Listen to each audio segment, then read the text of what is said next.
Hello friends, welcome to my channel. Today வீடியோவில் குழந்தைங்களுக்கு ரொம்ப பிடிச்ச குர்குரே எப்படி செய்யலான்றது தான் பார்க்க போகிறோம். வாங்க வீடியோக்குள்ளே போகலாம். குர்குரே செய்கிறதுக்கு முதல்ல ஒரு பவுலில் 1 கப் அளவு அரிசி மாவு, 3 ஸ்பூன் கடலை மாவு, 2 ஸ்பூன் கோதுமை மாவு, 1 ஸ்பூன் உப்பு, 1/2 ஸ்பூன் சோடா மாவு சேர்த்துக்கோங்க. இப்போ இந்த மாவில் 1.5 கப் அளவு தண்ணி கொஞ்சம் கொஞ்சமாக சேர்த்து கலந்துக்கலாம். விஸ்கு இல்லைன்னா ஸ்பூன் சேர்த்து கலந்துக்கோங்க. கட்டிகள் எதுவும் இல்லாத மாதிரி நல்லா கலந்து விடுங்க. நல்லா கலந்து விட்டுட்டு ஒரு ஸ்பூன் யூஸ் பண்ணி செக் பண்ணி பாருங்கள். இந்த மாதிரி பதத்தில் இருக்கணும். குர்குரே செய்கிறதுக்கு பேட்டர் ரெடி பண்ணியாச்சு. இப்போ ஸ்டவ்வை ஸ்லோ ஃப்ளேமில் வச்சுட்டு அது மேலே ஒரு நான்ஸ்டிக் கடாயில் நம்ம செஞ்சு வச்சுருந்த மாவை இதில் எடுத்து ஊற்றிக்கலாம். இந்த மாவு ஸ்லோ ஃப்ளேம்லேயே நல்லா வேகணும். ஸோ நம்ம கை எடுக்காமல் இதை கலந்துக்கிட்டே இருங்க. கை எடுத்திங்கன்னா அடி பிடிக்கிறதுக்கான சான்ஸ் நிறைய இருக்குது. நான் கொஞ்சம் ஈஸியாக இருக்கும்னு தான் ஸ்டார்டிங்கில் இந்த மாதிரி இதில் வச்சு கலந்துட்டுருக்கேன். அதுக்கப்புறம் மாவு ரொம்ப டைட்டாக ஆரம்பிக்கும். அந்த ஸ்டேஜில் நான் கரண்டி மாற்றிக்கிறேன். மாவு நல்லா வேக ஆரம்பித்ததும் நல்லா இறுக்கம் கொடுக்க ஆரம்பிக்குது. ஸோ இந்த ஸ்டேஜில் நான் கரண்டியில் மாற்றி நல்லா கலந்து விட்டுக்கிறேன். நீங்கள் ஸ்டார்டிங்லேருந்தே கரண்டி யூஸ் பண்ணி செய்கிறதுனாலும் செய்யலாம். ஒரு 5 மினிட்ஸ் கழித்து மாவு நல்லா வெந்து இந்த மாதிரி பதத்துக்கு வர ஆரம்பிக்கும். ஸோ இந்த ஸ்டேஜில் நாம் 1 ஸ்பூன் அளவுக்கு நெய் இல்லைன்னா பட்டர் சேர்த்துக்கோங்க. இந்த ஸ்டேஜில் நம்ம நெய் சேர்க்குறப்போ நம்மளுக்கு நல்லா ஒட்டாமல் நெய் நல்லா ஃபுல்லாக ஸ்ப்ரெட் ஆகி நம்மளுக்கு சாஃப்ட் கொடுக்கும். அதனால தான் நம்ம இப்போ சேர்த்துருக்கோம். நல்லா அழுத்தி நல்லா கலந்து விடுங்க. மாவு நல்லா வெந்துடும். இந்த ஸ்டேஜில் நம்ம ஸ்டவ் ஆஃப் பண்ணிவிட்டு ஒரு 5 மினிட்ஸ் கிட்ட அப்படியே வச்சுடலாம். நல்லா ஆறட்டும். 5 மினிட்ஸ் கழித்து சூடு ஆறுனதுமே நல்லா நம்ம அந்த மாவை எடுத்து கையில் நல்லா அழுத்தி பிசைஞ்சிக்கலாம்.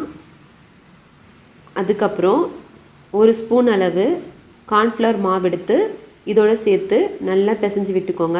அப்போ தான் நம்மளுக்கு குர்குரே கிறிஸ்பியாக வரும். மோஸ்ட்லி குர்குரேலாம் வெளியில் வாங்கி சாப்பிட்றத விட இந்த மாதிரி வீட்டில் இருக்க பொருளை வச்சே நம்ம செஞ்சு சாப்பிட்றப்ப டேஸ்டியாகவும் இருக்கும், உடம்புக்கு ரொம்ப நல்லதும் கூட. அவ்வளோதான், மாவு நம்ம நல்லா சாஃப்டாக பிசைஞ்சு எடுத்தாச்சு. இந்த மாதிரி எடுத்துக்கோங்க. இந்த மாவை 2 மினிட்ஸ் அப்படியே வச்சிடலாம்.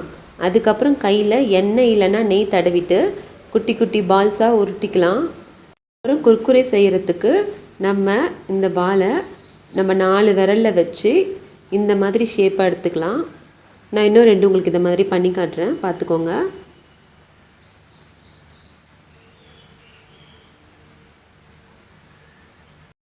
உங்களுக்கு இதை விட சின்னதாக வேணும்னா நீங்கள் குட்டி குட்டி பால்ஸ் எடுத்துகிட்டு அதுக்கப்புறம் நான் சொன்ன மாதிரி விரலில் அழுத்திட்டு ப்ரெஸ் பண்ணிங்கன்னா இன்னும் மெலிசாக உங்களுக்கு கிடைக்கும்.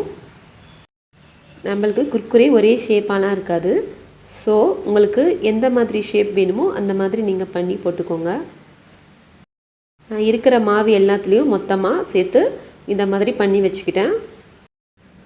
இப்போ நாம் குர்குரேவை எல்லாத்தையும் ஃப்ரை பண்ணி எடுத்துக்கலாம். ஒரு கடாயில் தேவையான அளவு எண்ணெய் ஊற்றிட்டு ஆயில் நல்லா காஞ்சதும் நம்ம செஞ்சு வச்சுருந்த குர்குரேவை ஒன்று ஒன்றா போட்டு நம்ம ஃப்ரை பண்ணி எடுத்துக்கலாம். குர்குரே ஃபுல்லாக ஃப்ரை பண்ணுற வரைக்கும் அடுப்பை மீடியம் ஃப்ளேம்லேயே வைங்க. ஹை ஃப்ளேமில் வச்சு பண்ணிங்கன்னா சீக்கிரமாக மேலே கலர் மாறிடும். நம்மளும் வெந்துடுச்சுன்னு சொல்லிட்டு எடுப்போம், ஆனால் உள்ளே எடுத்து பார்க்குறப்ப வேகாமல் தான் இருக்கும். ஸோ மீடியம் ஃப்ளேமில் வச்சு ஃபுல்லாக ஃப்ரை பண்ணி எடுத்துக்கோங்க. பாருங்கள், ஒரு சைடு ஃபுல்லாக நல்லா வெந்துருச்சு. இப்போ நம்ம இந்த குர்குரேவெல்லாம் நம்ம திருப்பி விட்டுக்கலாம். இந்த குர்குரே செய்கிறதுக்கு டோட்டலாகவே 30 மினிட்ஸ் தான் ஆகும். சீக்கிரமாக செஞ்சு முடிச்சிடலாம். ஆனால் அந்த மாவு கலரும் போது மட்டும் கொஞ்சம் கேர்ஃபுல்லாக கிளறுங்க. ஏன்னா அடி பிடிக்காமல் நம்மளுக்கு அப்போ தான் நல்லா வரும். 2 சைடும் நல்லா வெந்துருச்சு. இப்போ நான் ஒரு பிளேட்டில் டிஷ்யூ பேப்பர் மேலே போட்டுட்டு அது மேலே இதை நான் மாற்றிக்கிறேன். உங்களுக்கு இன்னும் கொஞ்சம் முருகலாக வேணும்னா நீங்கள் இன்னும் ஒரு 2 மினிட்ஸ் கிட்ட எண்ணெயிலே வச்சுட்டு அதுக்கப்புறமா எடுங்க. இதை நாம் இப்படியே கூட சாப்பிட்லாம், டேஸ்ட்டாக இருக்கும். இன்னும் மசாலாலாம் சேர்த்து சாப்பிட்றப்ப கடையில் விற்கிற குர்குரே மாதிரி இன்னும் டேஸ்ட்டு கொடுக்கும். ஃப்ரை பண்ண குர்குரேலாம் நான் ஒரு பவுலுக்கு ட்ரான்ஸ்ஃபர் பண்ணிக்கிறேன். இப்போது ஒரு 1/2 ஸ்பூன் அளவு வெறும் மிளகாய்த்தூள், ஒரு அரை ஸ்பூன் அளவுக்கு கரம் மசாலா, ஒரு அரை ஸ்பூன் சாட் மசாலா, ஒரு 1/4 ஸ்பூன் அளவு உப்பு, ஒரு ஸ்பூன் அளவுக்கு பவுடர் சுகர் சேர்த்து நம்ம கலந்து மிக்ஸ் பண்ணி விட்டுக்கலாம். பவுடர் சுகர் ஏன் சேர்க்குறோன்னா அப்போ தான் குர்குரேக்கு ஸ்வீட்னஸ் கொடுக்கும். உங்ககிட்ட சாட் மசாலா இல்லைனா நீங்கள் அதை ஸ்கிப் பண்ணிடலாம். இந்த மசாலா ஐட்டம் ஃபுல்லாகவே நீங்கள் உங்கள் டேஸ்ட்டு காரத்துக்கு தகுந்த மாதிரி கலந்துக்கோங்க. அவ்வளோதான், வீட்லேயே நாம் குர்குரே ரெடி பண்ணியாச்சு. நீங்களும் இது உங்கள் வீட்டில் ட்ரை பண்ணி பார்த்துட்டு எப்படி இருக்குன்னு சொல்லிவிட்டு கமெண்ட் பண்ணுங்கள். தேங்க்ஸ் ஃபார் வாட்சிங்.